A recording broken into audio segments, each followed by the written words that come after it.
If you position the cursor at a mounted GEQ unit in the virtual rack GEQ effect display and press the Enter key, the Rack 1 display appears.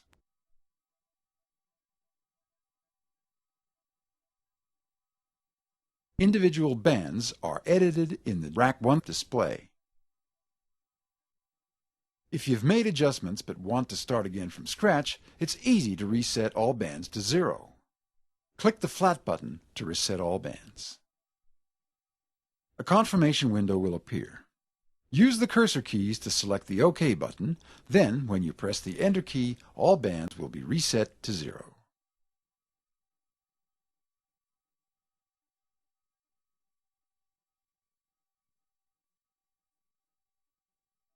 Although you can boost and cut the EQ bands via the display, you can also use the channel faders to directly control the corresponding bands.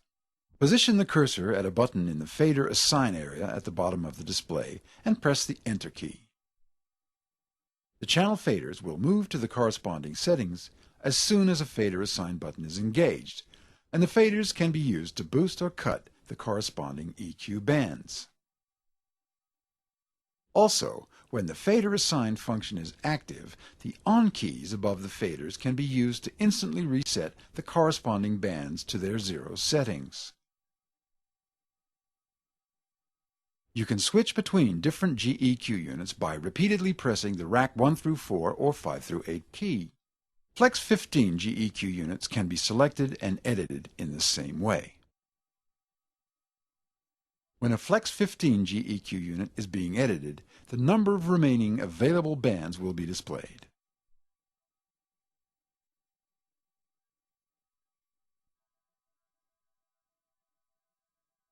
The Ls9 allows you to store mix settings, input and output port patch settings, and other settings as scenes, with original names for easy identification. The available scene number range is 000 through 300. Scene number 000 is pre-programmed with the console's default settings and is read-only. Scene numbers 001 through 300 can be written to and read from as required. Scene data is stored in a special buffer memory that will retain the settings even if there is an unexpected shutdown due to power trouble.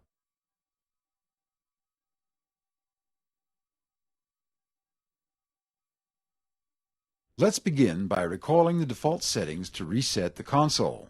To recall scene 000, either use the increment and decrement keys or the dial to display 000 in the scene field. Then press the Enter key. A confirmation message will appear, and scene 000 will actually be recalled when you press the Enter key a second time.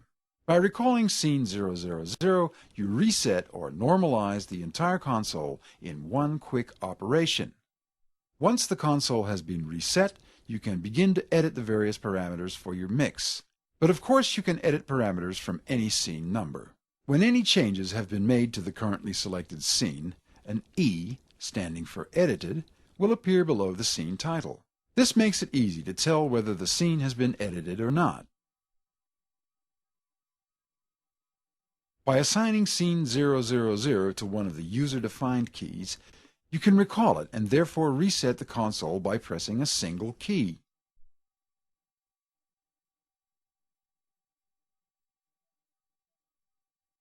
When the required settings have been made, store the scene. Press the Scene Memory key in the Display Access section as many times as necessary until the Scene List display appears.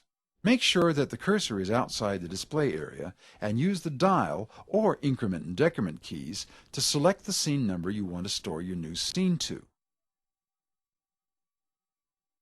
When you've selected a scene, position the cursor at the Store button and press the Enter key. The Scene Store pop-up window will appear. Enter an appropriate account for the current setting. The new scene number will appear in the scene number field on the display, and the E-Edit indicator will disappear.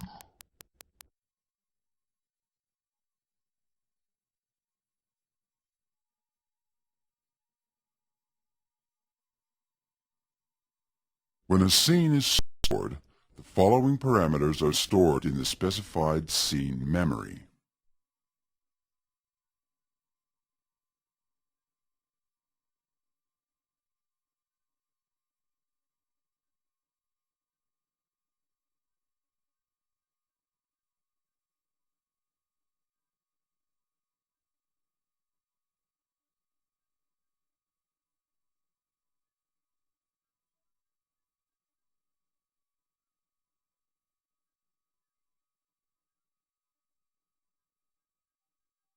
All parameters that are not stored as scene data, not including the knob settings, are stored in the console's global memory. Those settings are not recalled with scenes, but are retained in memory when the console is turned off and restored when the console is turned on.